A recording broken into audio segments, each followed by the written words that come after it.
I think it's good because, it gives people a feeling of stability. It's fine if people want to change the president, every 5 years. That's it's good, At least the law now in Indonesia says that every president can have only 2 terms. That is an unbelievable improvement. This president has been tackling corruption issues. He's been trying to clean up have more transparency in government tendering. But he's also appointed some very intelligent finance minister, trade minister, and other key ministers to have deregulation and open up the economy. How's that going? Well, that's going very well. We have read comments from the World Bank, from the IMF. The cabinet that he has today is so professional. So, they have created openness, free trade, unprotectionism, and so on. And I think that they have created a good image towards the foreign community. And so investment is up. Even though there's a world crisis, Indonesia growth reduced from 6% down to maybe 2 or 3% this year, but it's still growing. Would you expect Indonesia to be poised for growth after the world crisis ends? I think so. Indonesia are survivors.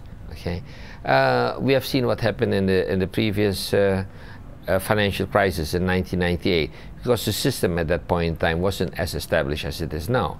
You see that the banking sector is surviving at the moment. There are a couple of banks, obviously always have that are not fulfilling the requirements that the central bank are imposing on them.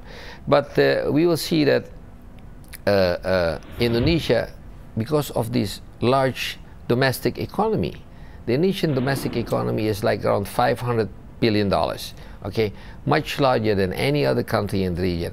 People still need to eat rice. People still need to have noodles. People still need to have their simple things, requirements that they have. This economy is big. It doesn't depend on import. It doesn't depend on export.